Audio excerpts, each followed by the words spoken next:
Olá, eu sou Pablo Vilaça, você acompanha a partir de agora mais um TVE Entrevista Especial. Hoje nós recebemos no estúdio da TVE Bahia o ex-presidente Luiz Inácio Lula da Silva. Presidente, seja bem-vindo à TVE, a TV Pública da Bahia. Eu agradeço primeiro o senhor ter aceito o convite, né? O senhor iniciou uma caravana pelo Nordeste e esse inclusive é o seu último compromisso aqui no Estado e obrigado por ter aceito o convite. O senhor disse que estava fazendo essa caravana, um dos objetivos da caravana era encontrar com o povo, escutar o povo. O que o senhor extraiu dos encontros do senhor com o povo baiano? Pablo, eu faço uma ligação com a caravana que eu fiz em 92 e 93. Naquela ocasião eu percorri praticamente 91 mil quilômetros no Brasil. De trem, de ônibus, de barco. Eu fiz de barco de Pirapora, em Minas Gerais, até Juazeiro da Bahia. Eu fiz de barco de Santarém, Belém, de Manaus a Santarém e a Belém. Eu fiz de ônibus do Chuí até Dourado, no Mato Grosso do Sul. Qual era a ideia? A ideia surgiu por conta da campanha de 89. Eu descobri que os governantes não conhecem o país, os governantes não viajam o país. Quando os governantes viajam, eles viajam de uma capital para outra capital, de um palanque para outro palanque, de um aeroporto para outro aeroporto. Não tem contato com o povo, não conversa, não ouvem, não sabe a mega diversidade cultural que é esse país, a mega diversidade social que é esse país. Então eu aprendi que alguém que queira governar esse país tem que andar esse país, colocar o pé no chão, conversar com as pessoas, extrair das pessoas aquilo que pode ser um plano, sabe, de governo para um partido político, um plano de luta para um movimento social, e não você ficar apenas retratando através de pesquisa da opinião pública, ou seja, porque a pesquisa ela não retrata o olho no olho, o sentimento, a paixão, a química da relação humana. Então essa viagem é um aprendizado outra vez, ou seja, eu fiz aquela, depois eu viajei muito como presidente, e eu agora resolvi viajar ao Brasil para conectar as pessoas e perguntar o seguinte: olha, vocês tiveram um tempo melhor, porque eu sei que melhorou, eu sei quais foram os programas de inclusão social, e eu estou sabendo que agora as coisas voltaram a piorar, porque as políticas de inclusão estão sendo dizimadas pelo governo. Então é um aprendizado, em cada lugar eu converso, eu ouço, eu recebo programa, eu recebo proposta, e eu vou levando isso para poder elaborar um programa para o PT, para a Frente do Brasil Popular, para a esquerda, para a CUT, para quem quiser trabalhar a realidade desse país. E eu me sinto confortável, porque não tem nada.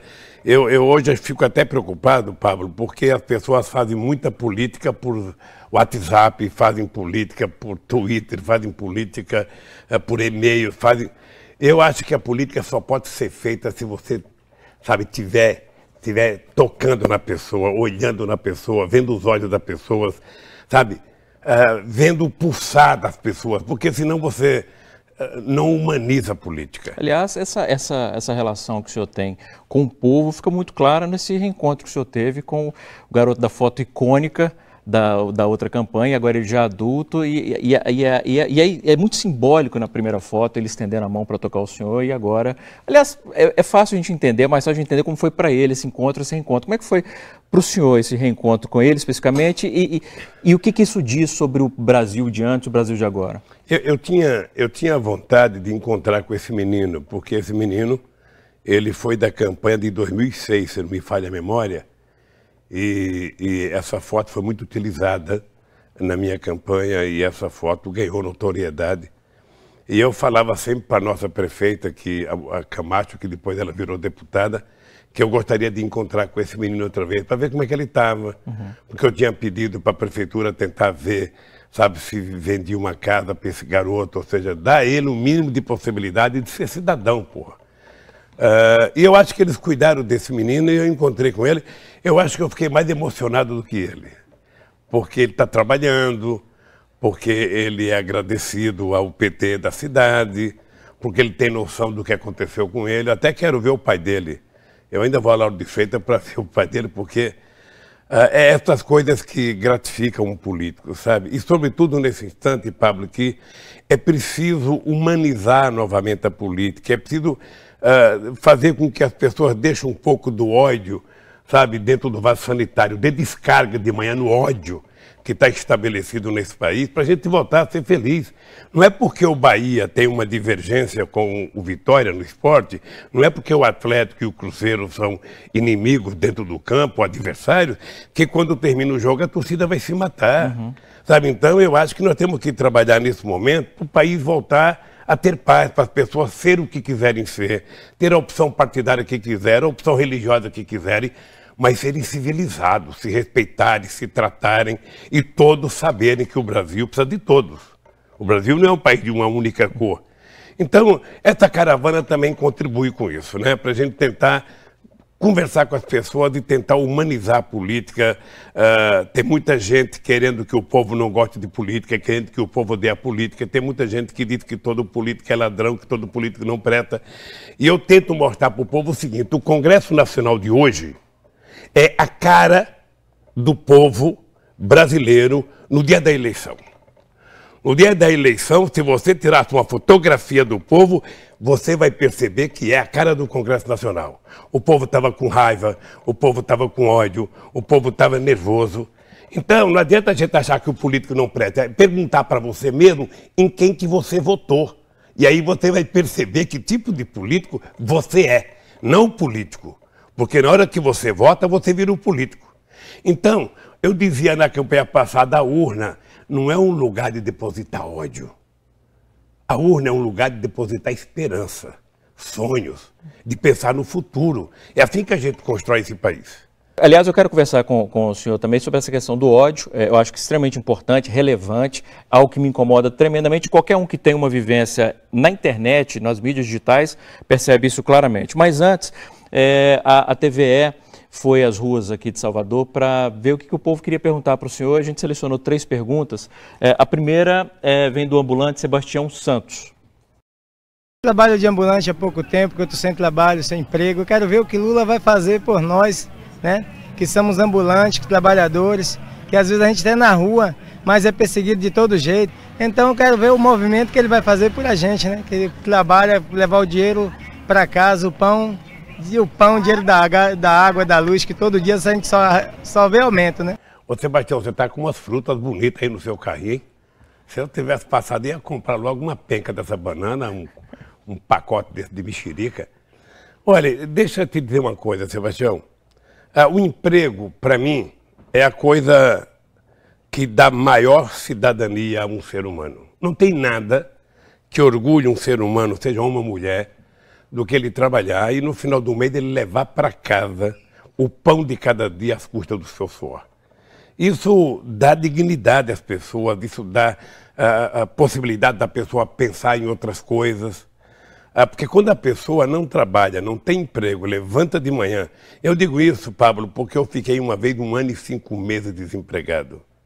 E quando você levanta, que anda, e só está escrito não precisa, não precisa, não precisa, não tem vaga, não tem vaga, não tem vaga, você volta para casa como se fosse um lixo. Você olha para a mulher e para os filhos e você fala, pô, eu não sou ninguém. Então, Sebastião, só tem um jeito de fazer, é fazer a economia brasileira voltar a crescer. Você se lembra que nos 12 anos que o PT governou o país, a gente conseguiu criar 22 milhões de empregos formais com carteira assinada. A gente conseguiu formalizar 6 milhões de micro e pequenos empresários, formalizar o cara que tem uma carroça como a tua, formalizar um vendedor de cachorro-quente. Porque sabe o que acontece? Você não pode transformar um cidadão que quer viver honestamente, que compra um carrinho, compra uma fruta, coloca para vender e vem a prefeitura querer dizer se você é legal ou não. Ou seja, é muito melhor você ter um cidadão com uma carrocinha, mesmo que não tenha uma autorização, vendendo alguma coisa para ganhar o dinheirinho, do que ele estar com um revólver na mão assaltando alguém ou matando alguém. Então, eu acho, companheiro Tião, que somente o crescimento econômico, somente a volta do crescimento econômico, a volta do investimento é que vai permitir que você tenha a tranquilidade de arrumar emprego. Eu, Pablo, junto com o meu companheiro Jacques Wagner, que era governador aqui, nós tivemos o prazer, sabe, de viver um período de ouro desse país, em que a autoestima do povo estava muito alta, Esse país, em qualquer pesquisa feita pela ONU, era o país mais otimista do mundo e era o país que tinha mais esperança no futuro do mundo. Isso foi jogado fora. E um povo sem esperança, um povo sem acreditar no futuro, o que você pode esperar? Mau humor. O vizinho está sempre culpado de alguma coisa. Então, eu penso que o problema do emprego é crucial para a gente voltar a ter o país mais otimista, o país melhor. Nós, além de gerarmos emprego, a gente, durante 12 anos, aumentou o salário acima da inflação. Aumentamos o salário mínimo em 74%.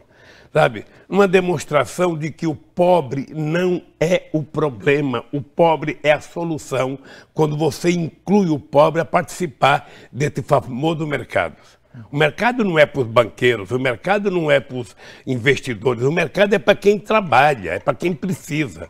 Quando um companheiro como o Tião vende meia dúzia de mexerica, meia dúzia de banana, ele ganha dinheirinho, o que acontece? Ele vai no supermercado comprar comida para levar para casa dele, ele está girando a economia. Quando um empresário pega 1 milhão, 2 milhões, 3 milhões e coloca em aplicação no banco, ele não está gerando nenhum favor, nenhum emprego. Ele está virando simplesmente, sabe, uma pessoa que vai viver de especulação. Pois é, essa é uma questão interessante, porque o senhor já disse várias vezes, e é verdade, que no governo do senhor os ricos nunca ganharam tanto, mas os pobres também ganharam. Num país desigual como o nosso, é justo que a gente tenha, por exemplo, um sistema bancário que, por exemplo, no governo do senhor, eles lucravam 10, 15 bilhões por ano, cada um, numa linha que não produz nada de fato, é especulação. Enquanto, do outro lado, a gente tem o pessoal trabalhando, lutando para sobreviver, mas, enfim, com grande dificuldade. Como é que a gente, primeiro, como é que a gente poderia reequilibrar, não é tirar, mas reequilibrar esses ganhos? Por exemplo, o que o senhor acha da taxação dos impostos sobre grandes fortunas? Como é que a gente pode reequilibrar isso? Porque a gente tem uma verdadeira disputa de classes hoje. Isso ficou bem claro nos últimos anos. E isso essa é uma discussão que está inserida nisso. Pablo, tem uma coisa interessante que é o seguinte. Quando você ganha uma eleição, necessariamente você não ganhou o governo. Chegou uma eleição e você tem que ter ciência da correlação de força estabelecida dentro do Congresso Nacional para saber se você pode fazer as mudanças que você precisa ou não. E veja, eu fui eleito em 2002, nós só elegemos 91 deputados. Para fazer qualquer lei que pudesse mudar o país, você precisava de, no mínimo, ter 247 votos. Então, quando você ganhou a eleição, o Wagner aqui ganhou as eleições numa aliança. Quando você consegue construir maioria dentro do Congresso, você pode avançar nas mudanças. Inclusive na política, sabe, de mexer com o mercado, de mexer com o sistema financeiro, de redução da taxa de juros, de barateamento da taxa de juros para o pequeno tomador de dinheiro. O que nós fizemos? Nós conseguimos criar algumas coisas no Brasil que era quase que um mecanismo paralelo de funcionamento da economia. Toda vez que o Meirelles aumentava a taxa Selic em 0,5%, a gente reduzia a TJLP em 0,5%. Ora, por quê? Porque a gente queria compensar o dinheiro de investimento do país mais barato, já que o valor do dinheiro que o mercado toma é o valor da taxa Selic. Nós, então, criamos o crédito consignado. Até então, não existia uma modelagem dessa. O que era o crédito consignado? Era você emprestar dinheiro às pessoas mais pobres e ele dava como garantia a sua folha de pagamento, o seu salário. Então, você não podia descontar dele mais que 30% ao mês. Você não podia descontar dele. E também fizemos isso para os funcionários públicos e para os aposentados. Ora, nós começamos a colocar muita gente pobre dentro do orçamento da União, dentro do sistema financeiro. Chegamos a bancarizar 70 milhões de pessoas. Bancarizar é fazer com que gente abrisse conta em banco. Para quem já tem conta não é nada, mas para quem nunca teve, eu vi algumas mulheres catadoras de papel lá em Brasília chorarem porque pegaram um contra-cheque. Sabe, porque foram no banco e conseguiram abrir uma conta bancária. Uma outra coisa importante, Pablo, é que nós conseguimos fazer com que o crédito no Brasil desse um avanço extraordinário. Quando eu cheguei na presidência, em março de 2003, todo o dinheiro disponibilizado para crédito no Brasil entre bancos públicos e privados era de 380 bilhões. Quando eu saí em 2010, era 2 trilhões e 700 bilhões de reais. Foi um crescimento extraordinário que aconteceu no país. E isso gerou emprego. O Brasil, se você pegar a estatística, você vai perceber que entre 2002 e 2014, o Brasil foi o único país do mundo em que, proporcionalmente, os pobres tiveram mais ganho do que os ricos. Ou seja, os 10% mais pobres cresceram percentualmente mais do que os 10% mais ricos. O único país do mundo, porque na Europa os ricos ficaram mais ricos, nos Estados Unidos os ricos ficaram muito mais ricos, e o Brasil foi o único que conseguiu esse intento. E essa política de você ir alavancando e fazendo com que as pessoas subissem um degrau, ela necessariamente não poderia levar em conta que os empresários teriam que perder. Eles deixaram de ganhar um pouco, tá? Mas isso você só faz as mudanças quando você tem força para fazer as mudanças. Quando as pessoas me perguntavam, mas os banqueiros estão ganhando dinheiro? Estão. E eu prefiro que eles ganhem, porque se eles perderem, o governo vai ter que ajudar como ajudou no governo Fernando Henrique Cardoso. Aí você tem que dar uma fortuna, como ajudaram os bancos na crise de 2007 e 2008. Ou seja, você sabe quanto investiram para evitar que os bancos quebrassem na crise de 2008? 14 trilhões de dólares.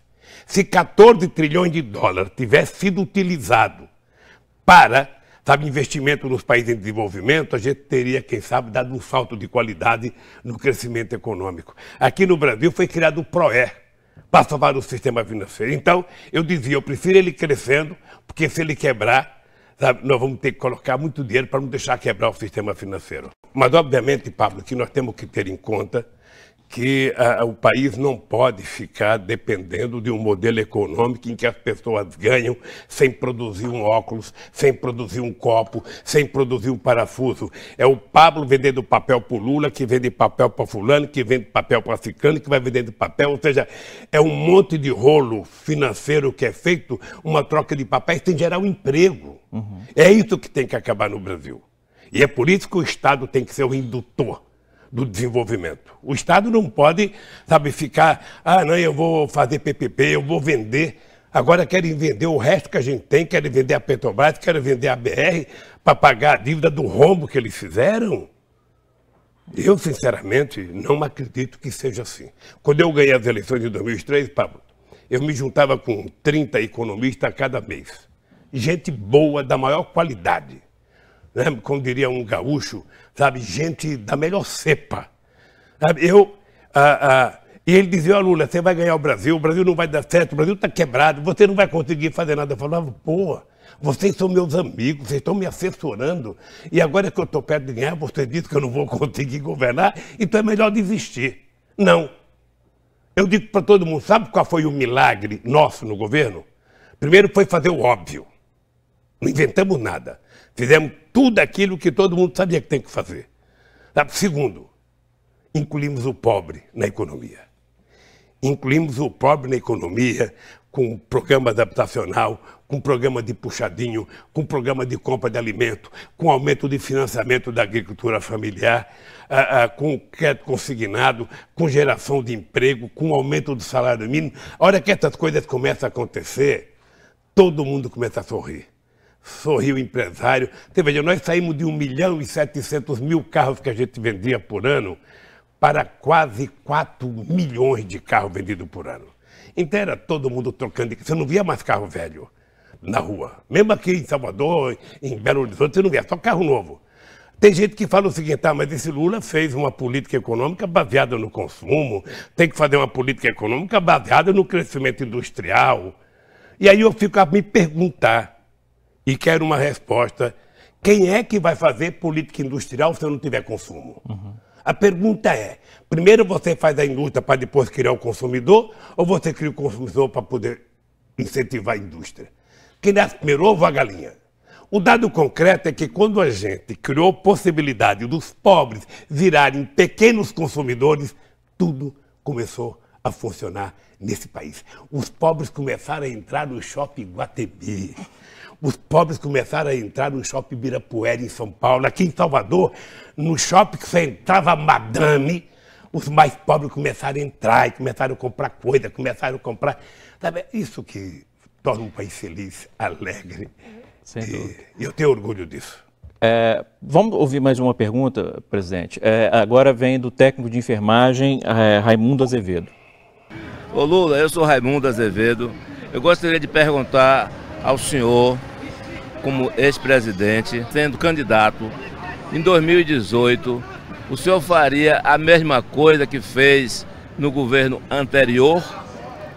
Aliás, até complementando, o senhor faz algum tipo de meia-culpa em relação aos dois governos do senhor? Faria alguma coisa diferente? Diferente tem que acontecer, porque já fazem quanto? 2010 que eu saí para 2018, já vai fazer 8 anos, muita coisa mudou. Mas veja, do jeito que o Brasil está hoje, nós temos que fazer um esforço extraordinário para desmontar toda a desgraceira que foi feita agora pelo golpismo. Toda a desgraceira. Veja, primeiro eles criaram uma lei, fizeram uma emenda constitucional que limitaram o gasto. Ou seja, então, quem ganhar as eleições estará limitado. Não pode pensar em fazer uma política de crescimento, de investimento na saúde e na educação.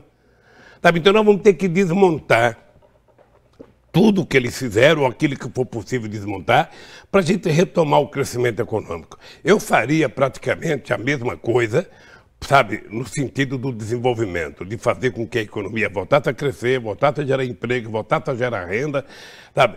Fazia muito investimento na educação. Quando a gente descobriu o pré-sal, que a gente criou a lei da partilha, que a gente aprovou que 75% do dinheiro do royalties do Brasil fosse destinado à educação, é porque a gente queria acabar com o atraso do século XX, ou com a perversidade de uma parte da elite brasileira que governou esse país durante 500 anos e nunca se importou com o pobre chegar à educação. Nunca. Se você pegar a história do Brasil, Pablo, é vergonhosa. Esse país, diferentemente de Santo Domingo, que foi descoberto em 1492 e em 1507 já tinha um primeiro embrião de universidade, diferentemente do Peru, que em 1550 já tinha a sua primeira universidade, diferentemente da Argentina, que em 1918 já tinha a sua primeira reforma universitária, esse país só foi fazer a primeira universidade em 1920 ou 22, porque o rei da Bélgica vinha para o Brasil e era preciso receber um título doutor honoris causa. Então a minha pergunta é o seguinte, porque as poucas faculdades que tinha de medicina, de direito, era para contemplar a elite brasileira. Não era para contemplar o povo, porque negro não tinha direito à universidade, pobre não tinha direito à universidade. Então,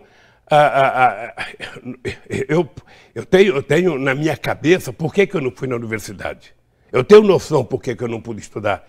Então, nós começamos a trabalhar para fazer com que as pessoas mais humildes tivessem acesso à universidade.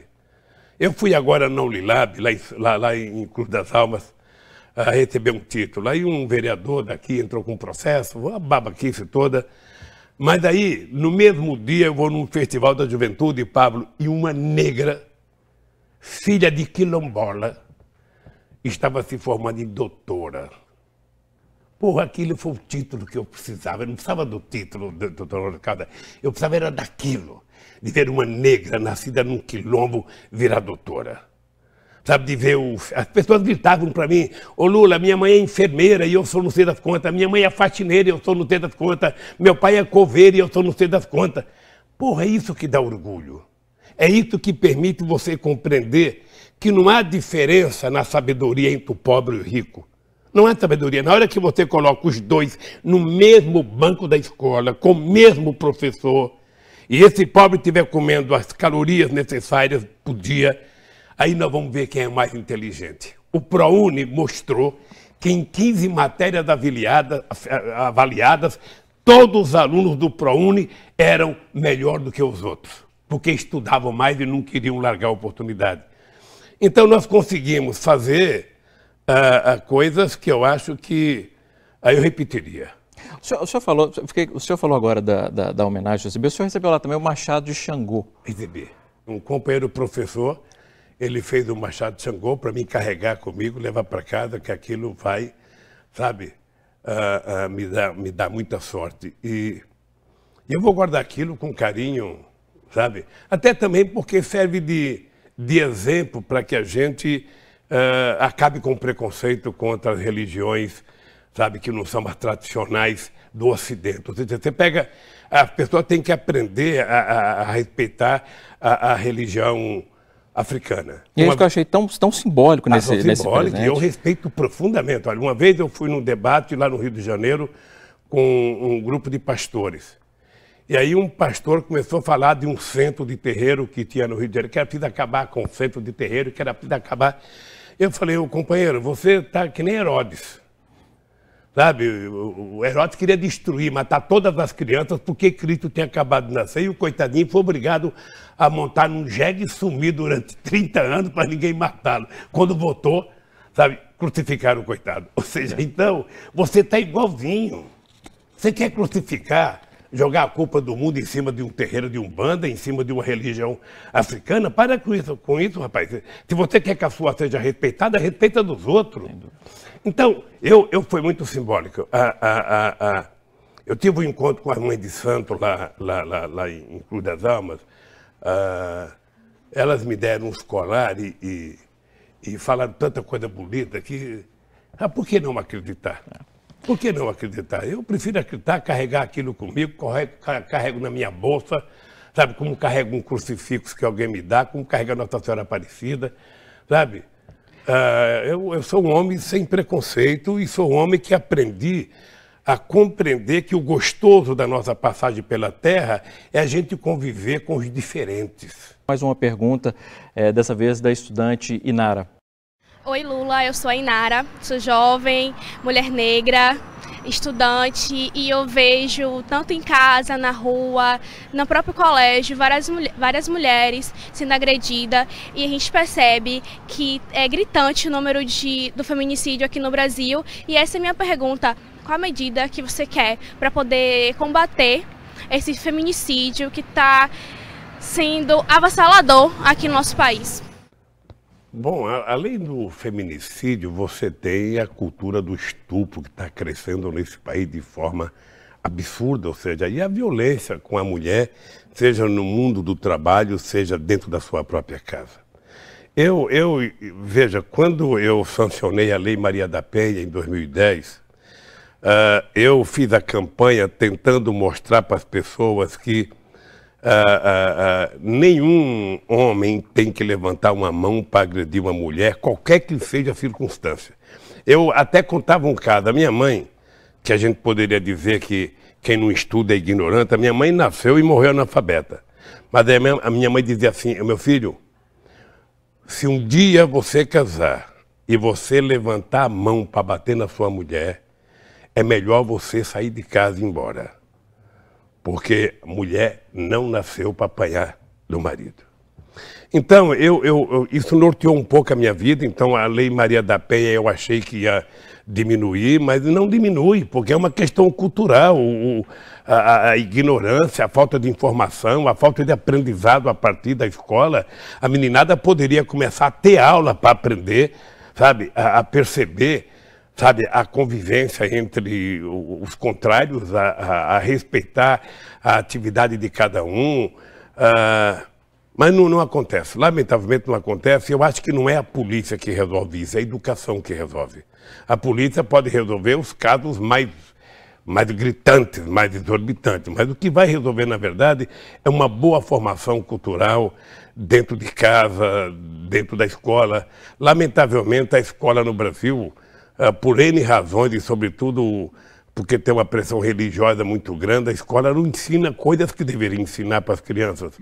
Ou seja, uma criança de 10 anos, 11 anos, ela, se não aprender na escola, ela aprende na televisão, ela aprende na internet, ela aprende com o vizinho, ela aprende no meio da molecada. Então é melhor ensinar corretamente, sabe, regras de comportamento para a sociedade. E a gente vive hoje, o senhor falou mais cedo e eu queria voltar a isso, num clima de intolerância e de ódio cada vez maior. É claro que, em certo sentido, isso é uma tendência que tem acontecido não só no Brasil.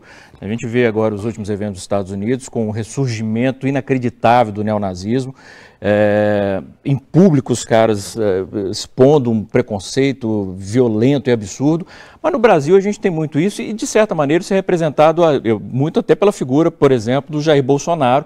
O senhor fala sobre cultura de estupro e ele representa com falas misóginas, homofóbicas, xenofóbicas. A gente teve um imigrante que foi atacado na rua. Quer dizer, essa ideia do Brasil como um país da cordialidade se esvaindo cada vez mais rapidamente. Falando do Bolsonaro, por exemplo, particularmente, o que o senhor acha que ocasiona, que motiva, que representa o crescimento do Bolsonaro e essa coisa assustadora dele acabar conseguindo ressoar junto a um público tão jovem que normalmente deveria ser um público mais aberto, mais tolerante? Bem, eu acho que tem muito a ver com a negação da política. Ou seja, toda vez que você começa a trabalhar contra a política, o que vem depois da política é pior do que o que tinha antes. Ou seja, há um trabalho intenso no Brasil. Não que os políticos sejam totalmente sérios, tem muita gente séria. Tem gente de esquerda séria, tem gente de direita séria. E você tem os picaretes em qualquer lugar. Você tem na igreja, no sindicato, no Congresso Nacional, nos partidos políticos. Assim é a sociedade. Mas quando você começa de forma sistemática a negar a política, nada presta, tudo está errado, sabe? Aí o resultado é isso. O resultado é alguém que se diz um político diferente, alguém que não se diz político, querer ocupar esse espaço. É por isso que eu digo todo o debate que eu faço com a juventude. Todo o debate. Ou seja, a desgraça de quem não faz política e de quem não gosta de política é que é governado por quem gosta. Então eu estou fazendo um apelo para a juventude fazer política. Por isso é que eu disse agora há pouco, Pablo, não adianta você dizer que o Congresso não presta. O Congresso é a cara da sociedade brasileira no dia da eleição. Você estava pensando exatamente daquele jeito. Você não votou pensando no futuro do Brasil, votou pensando no ódio, você votou pensando em vingança. Você, sabe, não é possível. Não é possível. Então, eu não vou citar o nome da pessoa que você falou, porque eu aprendi que em política a gente não cita nome, sabe, dos adversários. Mas essa figura, no fundo, ele é resultado do analfabetismo político no Brasil. Você passa a compreender que fora da política você vai encontrar um cara que é diferente, que pode resolver. Ou um político, sabe, grotesco como essa figura, agressivo, que ofende as mulheres, que ofende negro. Agora mesmo ele foi num quilombo lá em Goiás e falou o seguinte, esses quilombolas são vagabundos, o cara tá gordo, tá com mais de 90 quilos, não trabalha. Sabe, é um cidadão que não tem um mínimo de formação de respeito com as pessoas. O Brasil tem que negar isso e o Brasil precisa compreender o seguinte, no dia que você chegar à conclusão, Pablo, que não tem ninguém que mereça a tua confiança, pelo amor de Deus, entra você na política. Entra para poder tentar consertar, quem sabe você ajuda a consertar. O que não dá é para negar a política. Essa negação da política, essa demonização, inclusive, da classe política como um todo, e da esquerda em particular, ela é muito quase que totalmente fruto de um papel da grande mídia. O senhor sempre cita a Rede Globo e o papel que a Rede Globo faz nessa demonização. E a gente tem uma mídia no Brasil que ela é a maior parte dos veículos de internet, de mídia impressa, televisão, rádio, está na mão de 4, 5 famílias que detêm uma fortuna incalculável, os maridos mesmo, das famílias mais ricas do país. Como é que a gente pode, primeiro, qual que é o perigo da gente ter um veículo de comunicação tão grande quanto a Globo nas mãos de uma família? E como é que a gente pode reequilibrar, como é que a gente pode evitar que esses grupos conduzam a política do país? Através de uma regulamentação da mídia, como é que a gente faz? Então, eu já fiz autocrítica e meia-culpa com relação a não ter mandado um projeto de regulação dos meios de comunicação que o que está em vigor é de 1962, quando a gente não tinha nada do que tem hoje. Fizemos um encontro nacional, uma conferência nacional de comunicação, que só não participou a Globo e a Record, me parece. O restante, todo mundo participou. Eram quase 3 mil pessoas que participaram. Nós fizemos um projeto de regulação. Ficamos de esperar que a companheira Dilma mandasse para o Congresso Nacional. Certamente ela foi orientada para não mandar, porque sempre aparece alguém para dizer o seguinte: olha, é preciso conversar. É preciso conversar, vai tomar um café com o João Roberto Marinho, vai tomar um café com o Roberto Tivita, vai almoçar com não sei quem, vai jantar com não sei quem, que melhora. Nunca melhorou, nunca. Eu tive muitos ministros que acreditavam nisso. Márcio Tomás Bastos, meu grande amigo, falava: Lula, precisa conversar. Então vai conversar, Márcio. Ia conversar, daqui a pouco deram uma capa contra o Márcio ligada a um doleiro. Sabe? A Dilma acreditava nisso. Vai conversar, Dilma, daqui a pouco tá. O Palocci era o que mais acreditava. Na primeira denúncia contra o Palocci, eles destruíram o Palocci. Ou seja, por que eu acho que tem que ser regulado? Porque nós precisamos diversificar, sabe, as pessoas que têm acesso à comunicação. Não pode ser do jeito que é hoje. Eu não tenho nada contra a Globo pessoalmente, sabe, com a programação da Globo, eu não tenho nada. O que eu acho é que não dá para a Globo querer influenciar nas decisões políticas do país. Se a Globo quer ter opinião política, ela tem um editorial no seu jornal, na televisão, e diga qual é a posição deles. Agora, na informação, eles têm que ser honestos. Se ele vier aqui e você tiver com esse blusão de couro, ele tem que dizer: o Pablo estava com um blusão de couro. Não dá para eles inventar outra coisa. Então, a única coisa que eu reivindico é a verdade com a informação. O pensamento político deles, eles podem dizer à vontade, podem falar editorial, o que não dá para mentir no dia a dia da informação. Você veja, por exemplo, eu tenho mais de 20 horas de Jornal Nacional contra mim em um ano. 20 horas. São 14 jogos Real Madrid e Barcelona, sabe? Destruindo Lula. Todo santo dia. Mentira e mais mentira. Transforma mentira em verdade. Eu nunca, como eu não assisto, eu não fico nervoso. Que foi o jeito de eu me prevenir, sabe? Não assisti. Qual que seria o papel da TV pública nisso? Porque a TV pública, que é extremamente valorizada em uma penca de países ao redor do mundo, no Brasil, constantemente existe uma crítica, que é uma crítica infundada, boba, superficial. Mas é uma crítica da imprensa privada. Sim, veja, mas como é que a gente pode valorizar? Deixa eu te dizer uma coisa que eu também tenho culpa. Veja, quando nós aprovamos a TV Brasil, nós aprovamos, tem uma jornalista que você deve conhecer, mineira, Tereza Cruvinel. Ela teve um papel extraordinário para que a gente conseguisse aprovar no Senado. Colocamos um investimento de praticamente 350 milhões de reais, que na época era mais ou menos o tamanho da Bandeirantes. E a gente imaginava uma televisão de cobertura nacional. A gente até pensou em que ela tivesse uma cobertura na totalidade da América Latina, da América do Sul, pelo menos. E a gente imaginava uma televisão com audiência de 4% a 5%, sabe, que era uma audiência boa para uma TV pública de qualidade, como tem a TV francesa, como tem a RAI italiana, como tem a TVE espanhola, ou seja, nós queríamos a BBC, nós queríamos uma coisa assim. O dado concreto é que nós não avançamos o que nós deveríamos avançar.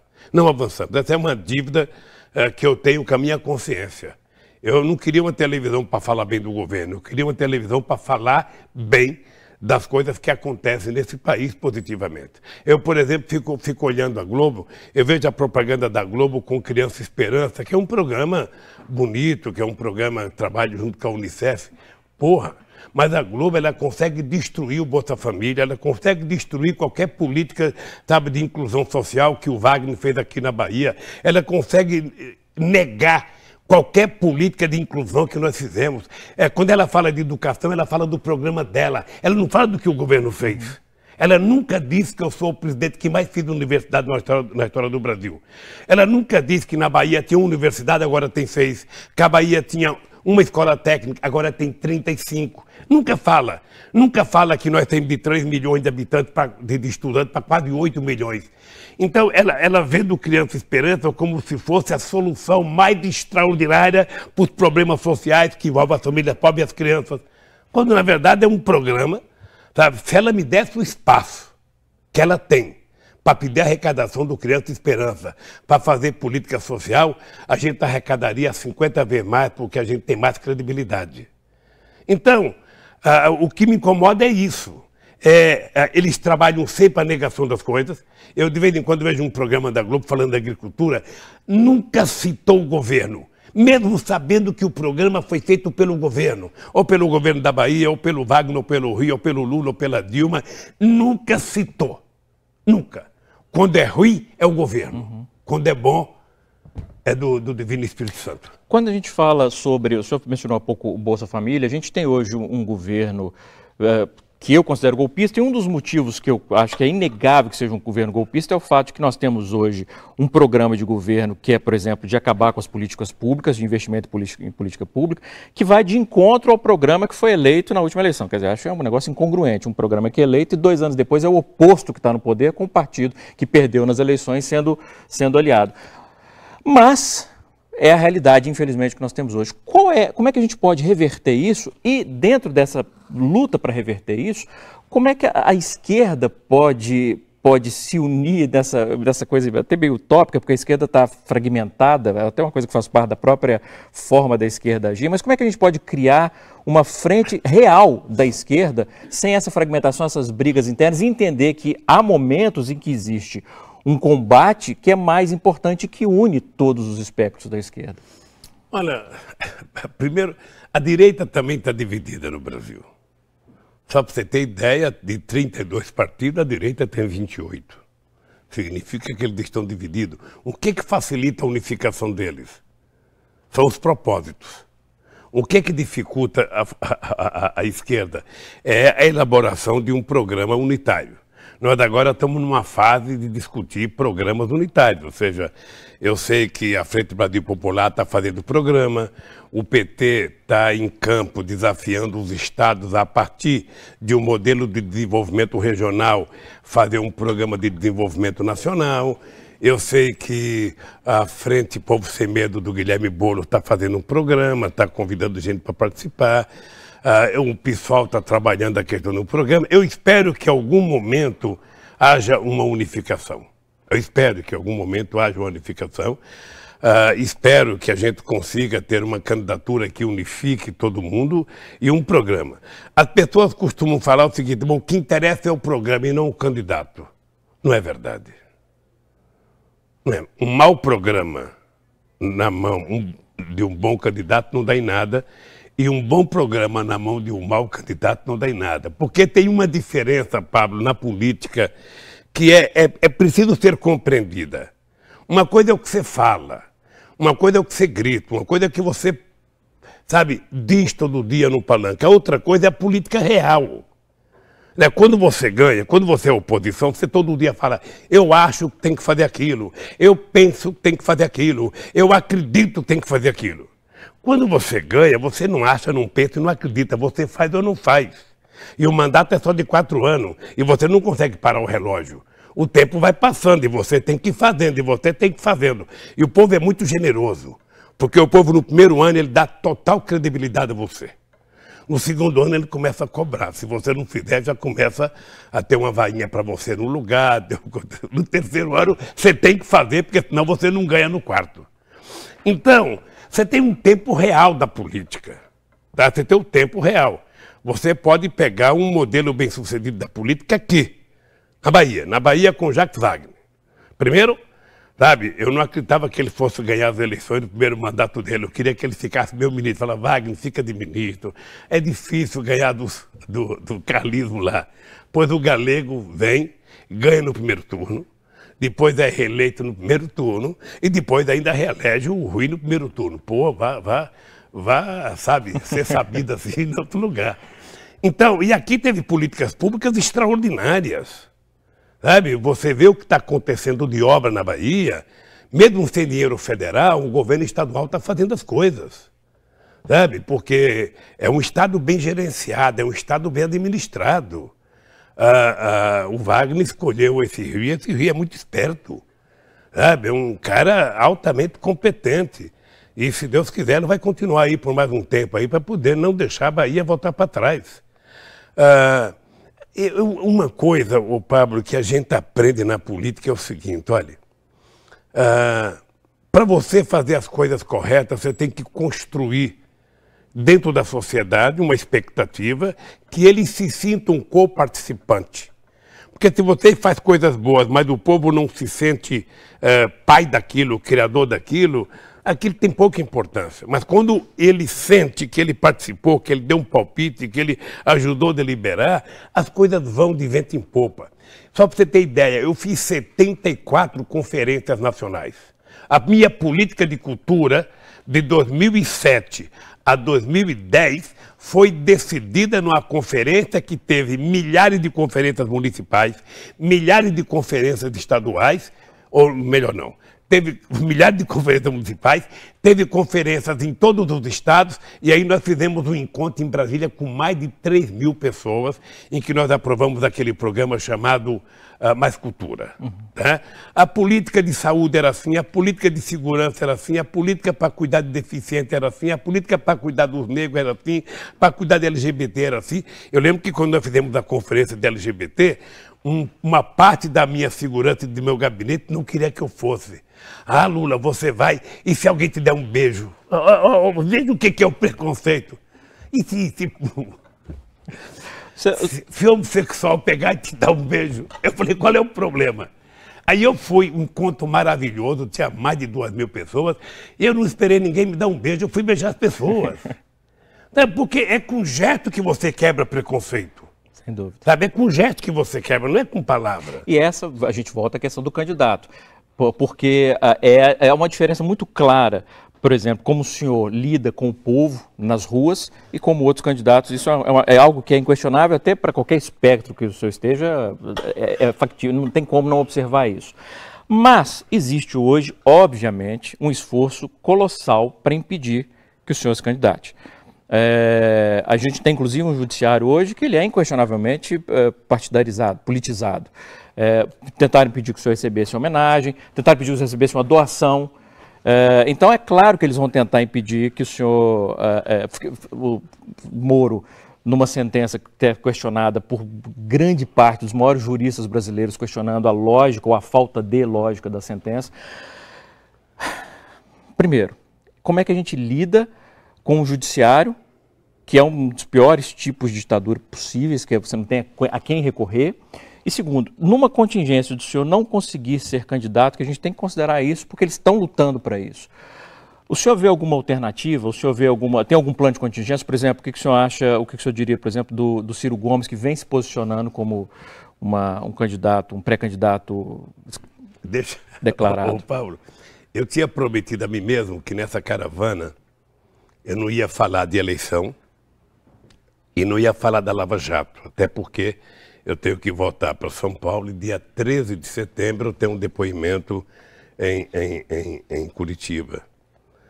O juiz Moro queria fazer por teleconferência lá de São Bernardo e eu preferia Curitiba.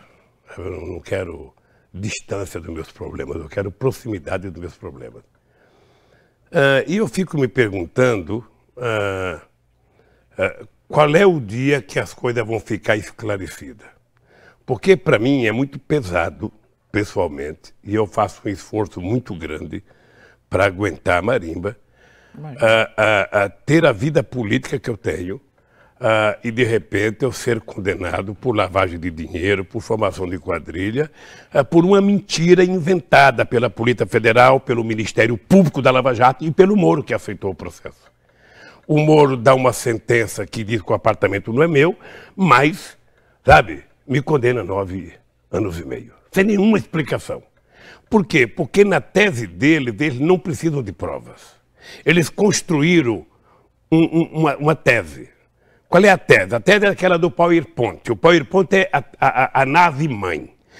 Eles inventaram a história que o PT é uma organização criminosa e que o PT, por ser uma organização criminosa, tem um chefe. O chefe sou eu, porque sou a pessoa pública mais importante do PT e que, portanto, todas as pessoas que eu indiquei foram para roubar. É isso, essa é a tese deles. E aí, com essa tese, eles não precisam de provas. Eles vão encaixando tudo lá dentro. E eu só quero que eles provem uma coisa, uma única coisa. Não precisa provar duas, uma única coisa. Sabe? Eles estão há 3 anos infernizando a minha vida. Não há 3, é 40. Não, estou há 40, mas há 3 anos na Operação Lava Jato. Ou seja, aí eu estou muito tranquilo, tem vários inquéritos ainda em andamento, porque agora eles são refém do compromisso que eles fizeram com determinados setores dos meios de comunicação. Tá? Eles construíram uma história, essa história foi comprada ou foi vendida pelos meios de comunicação, e eles agora têm que encontrar uma saída, uma rota de fuga, ou seja, como é que eles podem sair desse processo dizendo que o Lula é inocente? Porque eles já mentiram durante 3 anos. Sabe, eu levei 73 testemunhas, o Moro não levou a sério nenhuma delas. O que ele pegou como base? O jornal Globo. Sabe, então, eu fui uma pessoa que fiz uma reforma no Judiciário, foi no meu governo que a gente criou o Conselho de Defesa, o Conselho Nacional do Ministério Público, foi no meu governo que a gente criou o Conselho Nacional de Justiça. Qual foi o erro que nós cometemos? É que nós fortalecemos a corporação. No Ministério Público, a maioria do Ministério Público mesmo, e o presidente é o procurador-geral. No Poder Judiciário, também nós colocamos a maioria do Poder Judiciário e o presidente é o presidente da Suprema Corte. Não, é preciso, nós vamos fazer outra vez essa reforma. Essas pessoas precisam trabalhar, sabe, com a certeza que nós precisamos democratizar também o Judiciário. Um juiz, ele só pode se pronunciar em função dos autos. Se ele quiser fazer política, ele pode aposentar a toga, entrar num partido político e fazer campanha à vontade. Mas enquanto ele é juiz, ele não tem que ficar fazendo formação de opinião pública, ele não tem que ficar olhando pesquisa, ele tem um cargo vitalício para ele votar de acordo com os autos do processo. Não é o que acontece no Brasil hoje. O que acontece é o seguinte, primeiro, dá nos jornais, eles têm até jornalistas que são os mensageiros. Tem um jornalista na Folha que recebe primeiro, tem um jornalista no Estadão que recebe, tem a Veja que recebe, depois a Globo recebe, depois a Record recebe. Quando eles criminalizam você no meio de comunicação, aí os nossos advogados recebem a denúncia. Então, como é que você convive com isso? Eu não vou me dar um tiro na cabeça. Eu não vou desistir de fazer política. Sabe, se eles quiserem, sabe, achar que vão me impugnar, que o façam. Eu vou brigar nas instâncias que eu tenho que brigar para tentar. Agora, o que eu acho, Pablo? O que eu acho é o seguinte, veja, se eu não for candidato, eu quero ser um cabo eleitoral muito forte. Né? Eles têm que saber disso. Eles têm que saber que eu serei forte como candidato, serei forte como cabo eleitoral, serei forte em liberdade ou preso, vivo ou morto. Sabe, eu trabalho para isso. Eles têm que saber que eles estão lidando com o ser humano, sabe? Que tem como um patrimônio a sua honestidade. Tá? Eu conto sempre uma história assim, que eu tinha 3 anos de idade, eu tinha uma vontade de comer uma maçã argentina e eu nunca consegui comer essa maçã. Vim embrulhada num papelzinho azul, numas caixinhas, e eu saía da escola, tinha uma vontade de roubar, mas uma vontade de pegar e sair correndo. E certamente se eu pego naquele tempo, o quitandeiro não matava uma criança, hoje mata. Né? E eu nunca comi aquela maçã, sabe? E quando eu fui comer não era tão boa quanto a nossa. Então, ora, se eu, sabe, e não fiz isso para envergonhar minha mãe. Hoje eu não faço as coisas para não envergonhar esse povo. Eu sei como é que esse povo gosta de mim. Eu sei, não é de hoje que eu convivo com esse povo. Eu estou desde 1975 convivendo com essa gente, viajando o Brasil, sabe? Eu moro em São Paulo, mas eu sou baiano, sou pernambucano, sou acreano, sou mineiro, sou paraibano, porque eu viajo muito, eu converso muito com as pessoas, sabe? E tenho uma relação de honestidade com essas pessoas. Então, essa Lava Jato, além de fazer injustiça, ela pode ter feito justiça em alguns casos. Nós temos que reconhecer que nesse país rico e para a cadeia de vez em quando é necessário, política é necessário. Agora, ninguém pode ser preso sem prova. Ninguém pode ficar ser preso, porque qual é a lógica? Tem muita gente presa que a senha é falar o nome do Lula. A senha, se você for preso na Lava Jato, a primeira coisa que eles vão te perguntar é o seguinte: e o Lula? Você é amigo do Lula? O Lula te deu alguma coisa? É isso.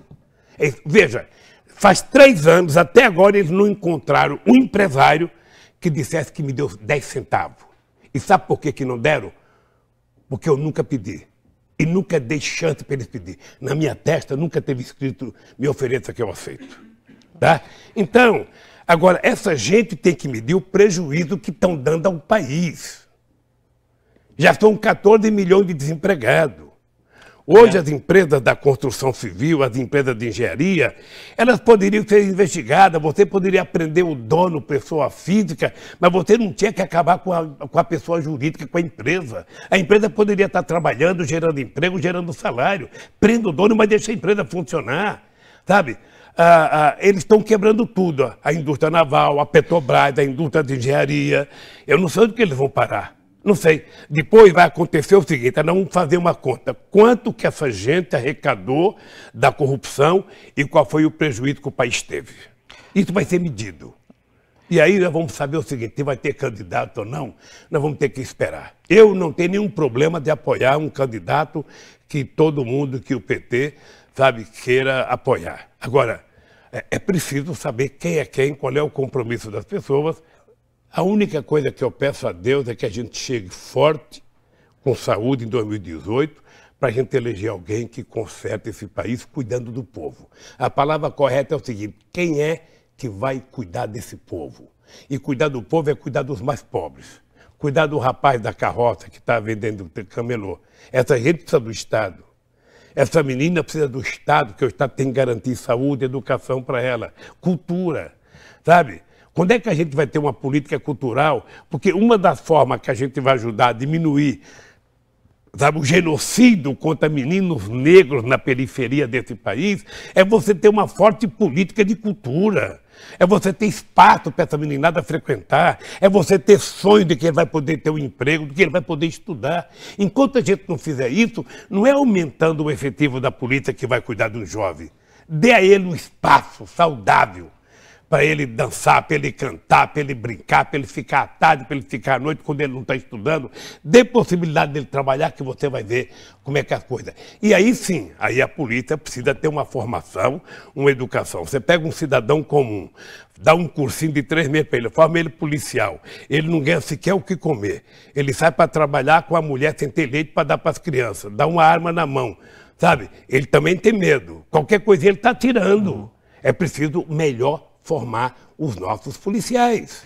Existe, obviamente, um desânimo muito grande por parte da população e até por parte de setores da esquerda. Na última paralisação, por exemplo, o número de pessoas na rua foi decepcionante. Parte disso, eu acho, que vem do próprio cansaço com o próprio processo, o desgaste mesmo.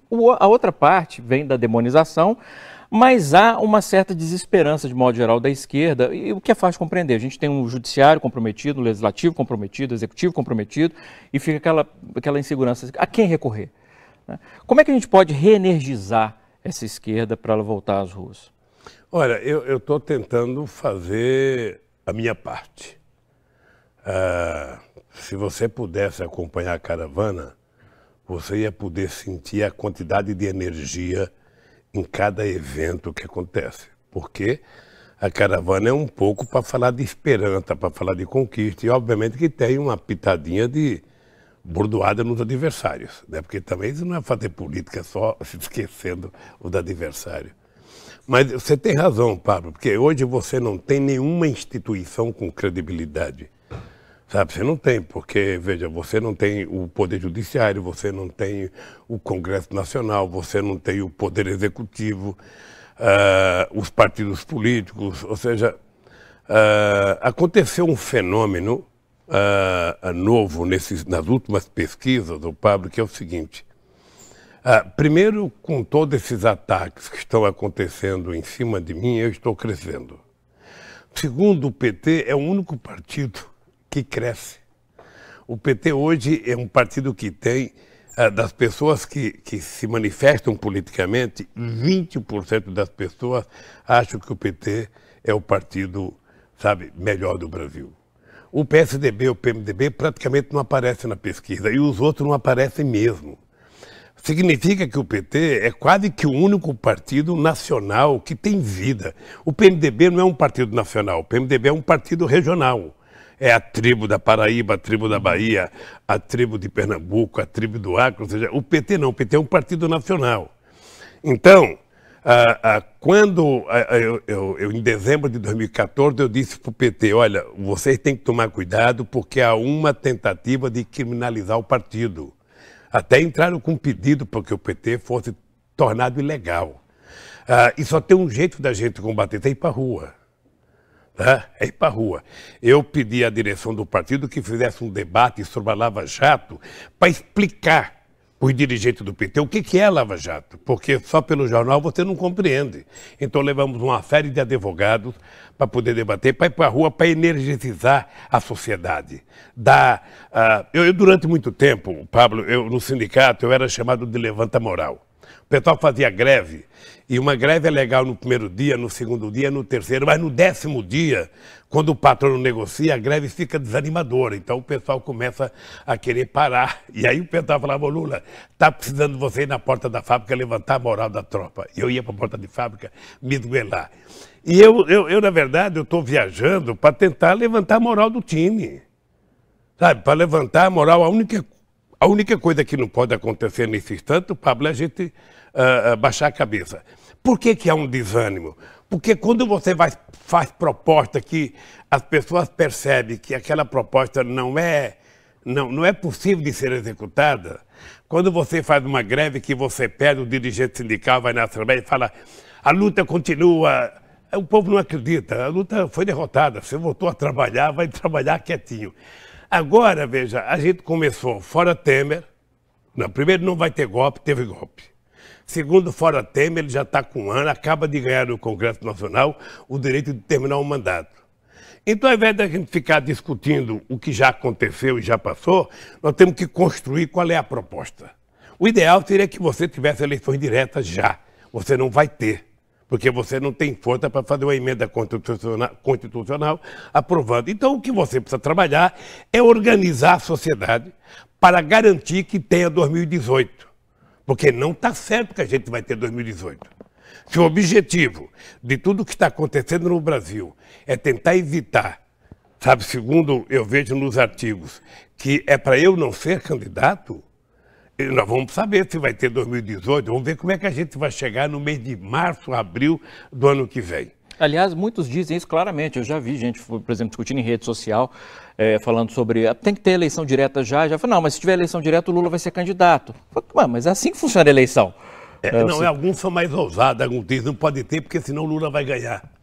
Ora, então, sabe, vamos votar. Nega o objetivo da eleição. Por falar em voltar ao colégio eleitoral, há agora uma tentativa óbvia, um processo lógico, que dá para entender, inclusive, a motivação deles de voltar com a ideia do parlamentarismo no Brasil. E a gente, inclusive, tem uma reforma política extremamente criticada, que está querendo adotar um sistema que existe em 4 ou 5 países de democracia altamente questionável. Primeiro, como é que se barra esse tipo de movimento com a minoria no Congresso? Segundo, o que o senhor acha dessa reforma política, os pontos que o senhor concorda ou discorda? E terceiro, qual que seria a visão para os próximos 2, 3 anos? O que a gente pode fazer? Pensando a médio prazo, não é pensar no agora, no amanhã, na semana que vem. Olha, eu penso que no médio prazo a gente tem que trabalhar para recuperar a possibilidade do Brasil voltar a crescer, gerar emprego e o Brasil voltar a ser respeitado no mundo, porque o Brasil tinha virado protagonista internacional. Hoje o Brasil desmanchou por conta da incompetência do governo, da inabilidade do governo e da baixa representatividade do governo. A reforma política que está aí não é uma reforma política, né? Na verdade, tem gente que quer aprovar o parlamentarismo. Eu acho que o parlamentarismo com esse Congresso que está aí não vai a lugar nenhum. Não vai a lugar nenhum. O trabalhador nunca vai poder sonhar em ser primeiro-ministro porque é um parlamentarismo muito conservador. Querem aprovar um distritão em que o voto vale na pessoa, ou seja, se você tiver 10 milhões de votos, é só você eleito, ou seja, você não carrega ninguém junto com você. E o fundo partidário, que no fundo é o que as pessoas querem aprovar. E eu quero te dizer que eu sou favorável ao fundo partidário, não agora, eu sou favorável desde sempre, porque é preciso tirar o poder econômico das campanhas políticas.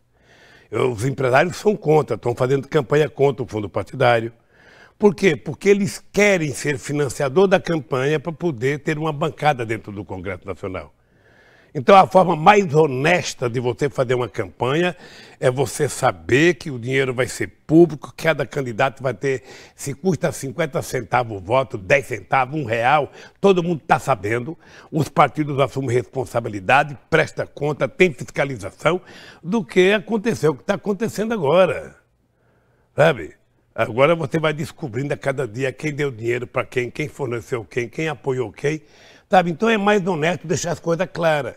A reforma não vai mudar muita coisa, viu? A reforma não vai mudar muita coisa, nem sei se ela vai passar.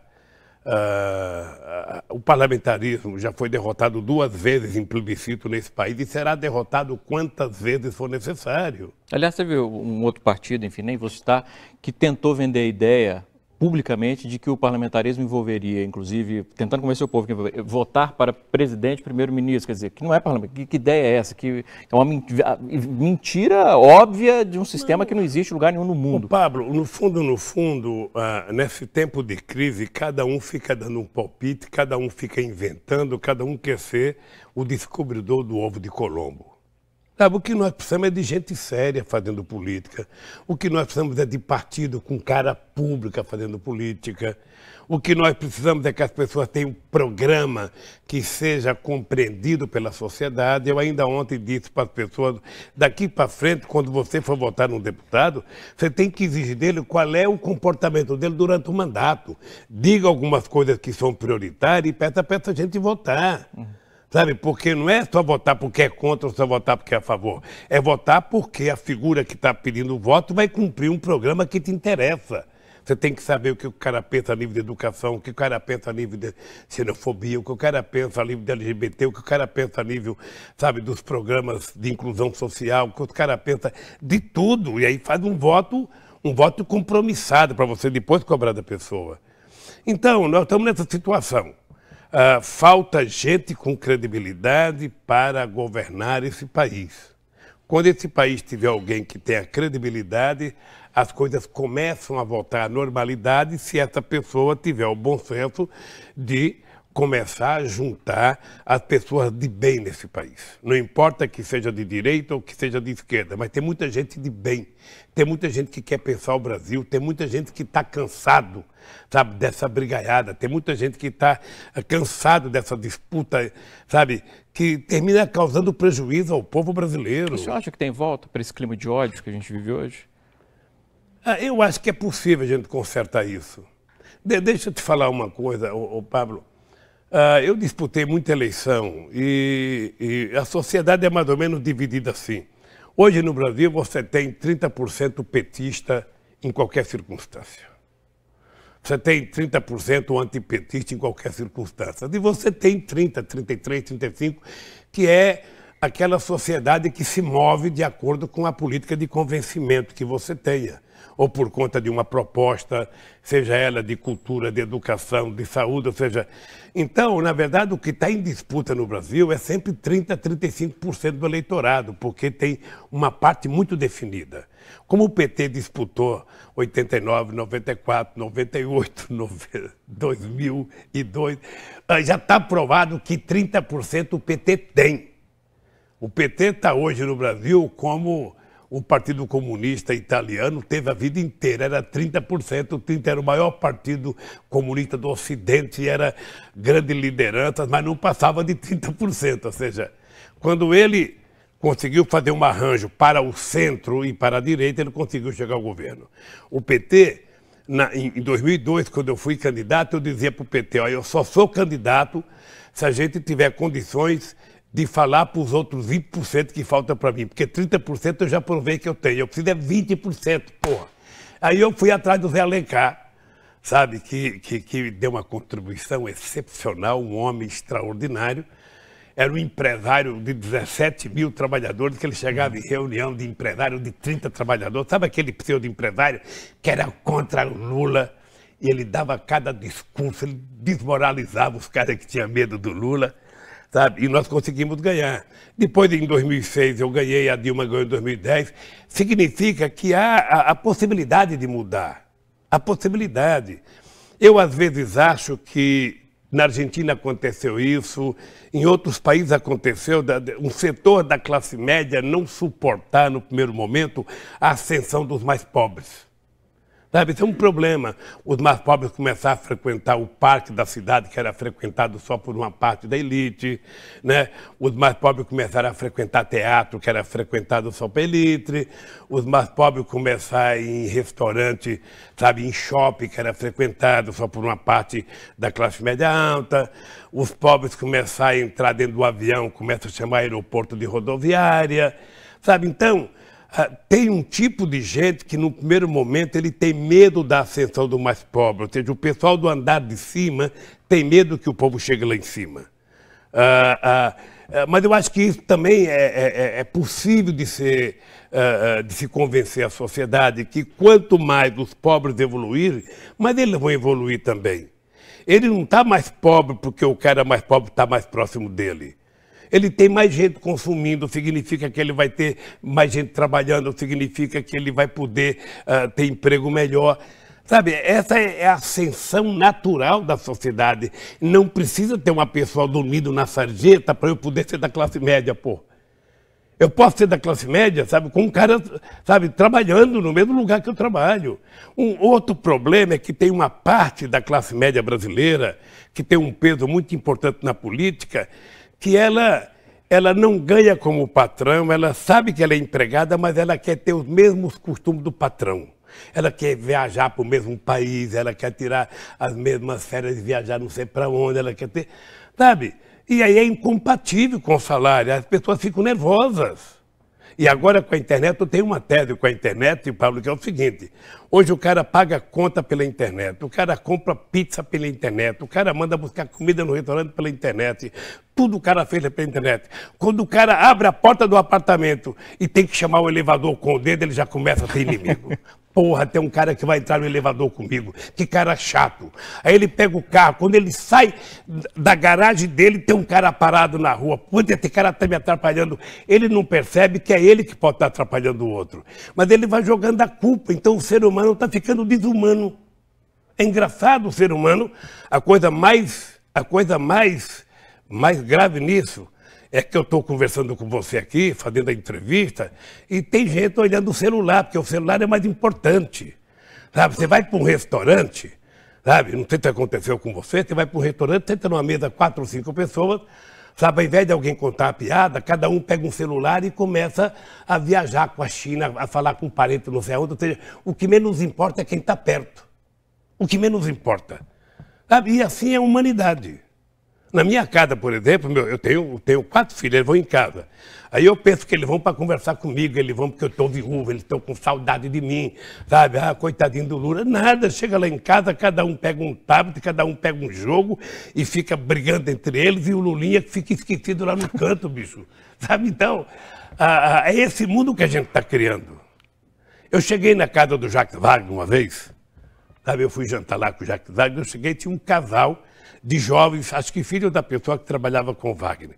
E estava sentado como eu e você, toma aqui, mais perto. E estava os dois com o celular encostado no outro, falando pelo celular. Eu fui lá, tomei o celular da mão deles e falei, ó, dá uma olhada na cara dela, você olha na cara dele para ver se não é melhor vocês conversarem, tocar na mão do outro. Que desgraça é essa de ter que ficar namorando pessoa tão próxima? Sabe, eu fico pensando o dia que puder fazer sexo pelo celular, aí acabou a humanidade de vez. Aí, sabe, puta merda, eu quero estar fora desse mundo antes que isso aconteça, sabe?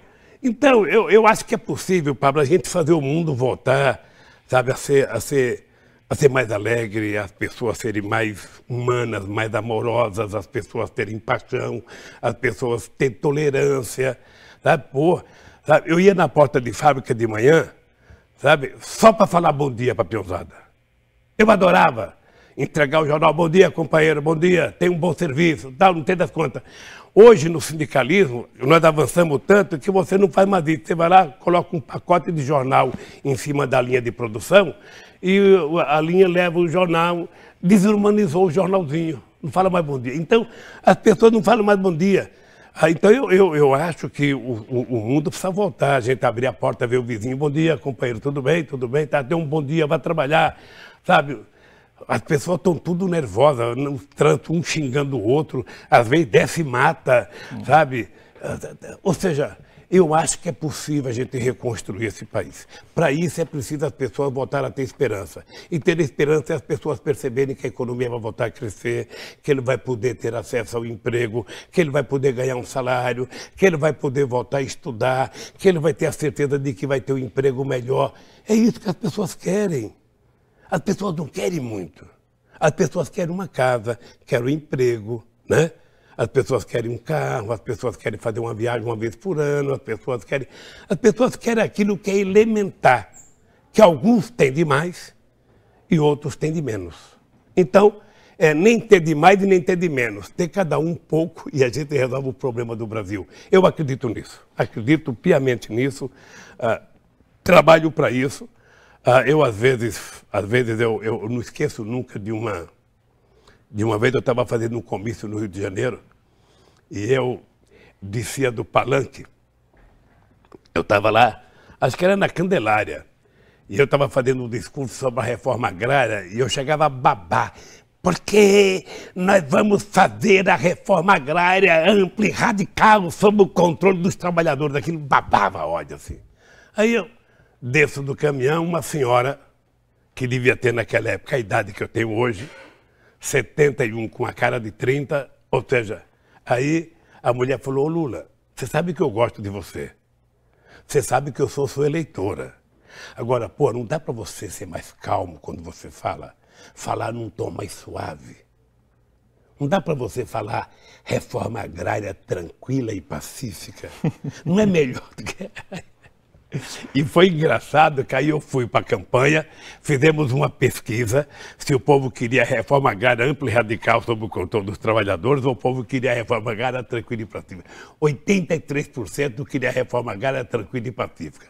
Eu levei 15 dias para minha boca poder proferir a palavra reforma agrária tranquila e pacífica, porque ela estava habituada a falar radical. Então, eu de vez em quando eu tenho consciência que eu exagero também. Eu tenho consciência, eu vou ficando nervoso, eu vou ficando irritado, sabe? Mas eu sei que nós precisamos transmitir tranquilidade nesse país, harmonia, esperança e sonhos. Só isso é que pode fazer esse país se recuperar.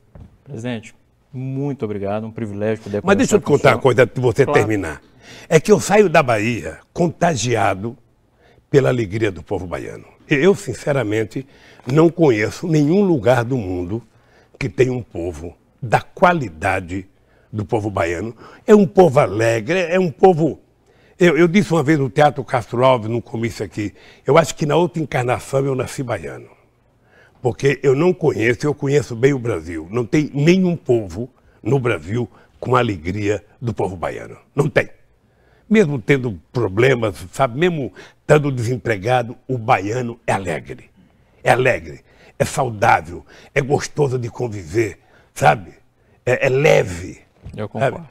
Então, Concordo.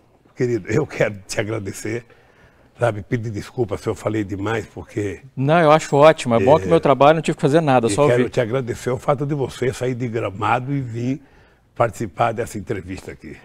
Bom, é isso. Eu queria agradecer também a sua audiência aqui na TVE, que é a TV pública do povo baiano. É sua, é da Bahia.